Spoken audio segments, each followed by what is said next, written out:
हमारा संविधान अपनी पहली पंक्ति में कहता है कि भारत नाम है राज्यों के संघ का। मुझे लगता है कि भारत नाम है एक परंपरा का, भारत नाम है एक विश्वास का, भारत नाम है एक तहजीब का, एक संस्कृति का। और ये तहजीब शायद उसी दिन से भारत में अटूट रूप से बहती चली आ रही है जिस दिन से गंगा यहाँ बह रही है। ये तहजीब, ये संस्कृति आर्यों से बहुत पुरानी है, द्रविड़ों से बहुत पुरानी है। मगर इस तहजीब की गंगा जो बह रही है, अगर इसकी कोई गंगोत्री है तो शायद वो बटोर करके विद्वानों ने रख दी है हमारे रामायण में, महाभारत में, वेदों में और उपनिषदों में। इन उपनिषदों की इस अटूट गंगा को दोबारा आज की ऑडियंस तक लाने का एक बहुत मज़ेदार काम चिन्मय मिशन ने डॉक्टर चंद्र प्रकाश जी के साथ किया है। मैं बड़ा सौभाग्यशाली हूँ कि मुझे भी इस भागीरथ प्रयत्न से जुड़ने का अवसर मिला और उपनिषदों के कॉन्सेप्ट्स के विचारों कैसे आज की जनता तक पहुंचाया जाए, क्योंकि उपनिषद के विचार जो हैं वो किसी एक सीधी सूत्रवत कहानी के रूप में नहीं कहे गए हैं। अगर कहानी के रूप में नहीं कहे जा रहे हैं तो उसको कैसे जनता तक इंटरेस्टिंगली, इंटरटेनिंगली, इंगेजिंगली पहुंचाया जा सके, ये एक चैलेंज था। और उस चैलेंज को हम लोगों ने अलग अलग तरह से निभाया है। जैसे कि पहला एक बड़ा बेसिक सा प्रश्न कि वेद क्या है, उपनिषद क्या है। अब इस पर बैठ के प्रवचन तो दिया जा सकता है, मगर इसको कहानी में कैसे किया जाए, इसको कहानी में कैसे कहा जाए, ये जब तलाशा हम लोगों ने और अचानक ये समझ में आया मित्रों के उपनिषद और वेदों को अगर वेस्ट में आज जाना जाता है तो अक्सर हम लोग मैक्स मुलर जी का नाम लेते हैं। अगर मैक्स मुलर जी को जर्मन और अंग्रेजी में वेद कहाँ से मिले? फ्रेंच लोगों के जरिए मिले। फ्रेंच लोगों को वेद और उपनिषद कहाँ से मिले? फारसी लोगों के जरिए मिले, पर्शियन भाषा के जरिए मिले। और फारसी जबान को सबसे पहले वेद और उपनिषद कहाँ से मिले? वो मिले भारत के मुगल खानदान के चश्मे-चिराग दारा शिकोह जी से। दारा शिकोह जो कि शाहजहां जिन्होंने ताजमहल बनाया था उनके बड़े बेटे थे और उनके बड़े प्यारे बेटे थे, और शाहजहां चाहते थे कि वो भारत के सम्राट बने। वो जितना पॉलिटिक्स में और वॉर में इंटरेस्टेड थे उतना ही वो भारत के फलसफे में इंटरेस्टेड थे, उतना ही वो कुरान में भी इंटरेस्टेड थे और उतना ही वो वेदों में भी इंटरेस्टेड थे। और सबसे पहले अनुवाद वेदों और उपनिषदों में अगर किसी ने किए तो वो दारा शिकोह जी ने किया। और उनका भाई औरंगजेब जो कि अल्टीमेटली मुगल सम्राट भारत का बना, उसको अक्सर आश्चर्य हुआ करता था कि भाई मेरा भाई ये कहाँ फंसा हुआ है। जिस वक्त उसको आके मैदान में मुझसे लड़ना चाहिए उस समय मेरी लड़ाई छोड़ के वो किस जंग में, किस इंटेलेक्चुअल, किस जहनी जंग में वो उलझा हुआ है, ये है क्या चीज वेद?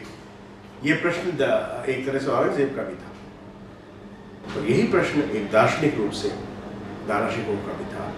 इसी सूत्र को पकड़ करके हम लोगों ने कहानी लिखी कि जब दारा शिकोह जानने की कोशिश कर रहा है कि वेद है क्या, उपनिषद है क्या, और जहाँ औरंगजेब भी जानने की कोशिश कर रहा है कि ये वेद है किस चिड़िया का नाम, ये उपनिषद है किस चीज़ का नाम। और इस मुगल परिवार के इतिहास के जरिए हम देख पाते हैं कि हमारे वेद क्या है, हमारे पुराण क्या है, हमारे उपनिषद क्या है। इसी तरह कभी कभी बड़ी मज़ेदार कहानियाँ हैं हमारे उपनिषदों के कॉन्सेप्ट्स को बताने के लिए, जैसे कि भास्कराचार्य की कहानी, क्योंकि बहुत बड़े विद्वान थे, बहुत बड़े गणितज्ञ थे, बहुत बड़े ज्योतिषाचार्य थे और बहुत बड़े खगोल शास्त्री थे।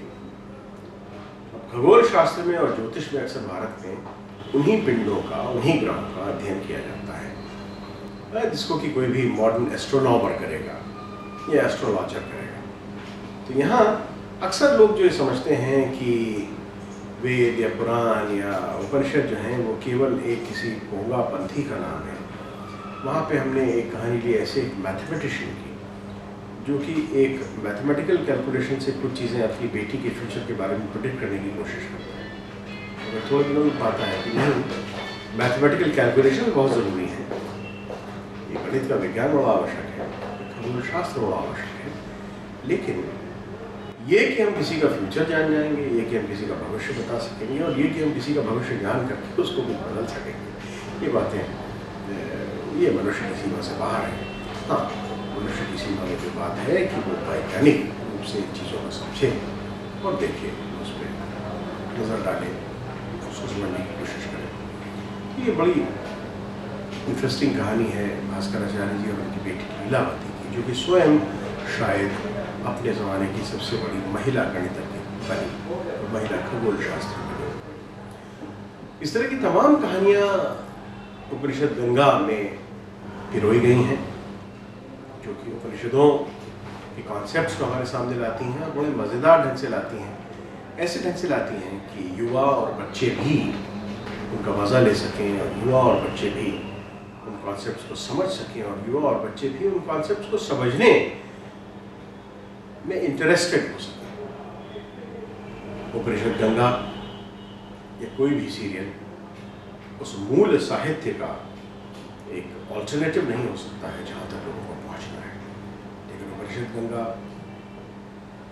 मुझे विश्वास है कि एक ऐसी खिड़की ज़रूर बनेगा क्योंकि आज की युवा पीढ़ी को और बहुत से उन लोगों को भी जो युवा नहीं रहे हैं मगर जिन्होंने केवल नाम ही सुना है वेदों का और उपनिषदों का, वो भी इस खिड़की के जरिए उस मूल चीज़ की तरफ एक नई दृष्टि से, एक नए इंटरेस्ट से, एक नई जिज्ञासा से देखने की कोशिश अवश्य करेंगे।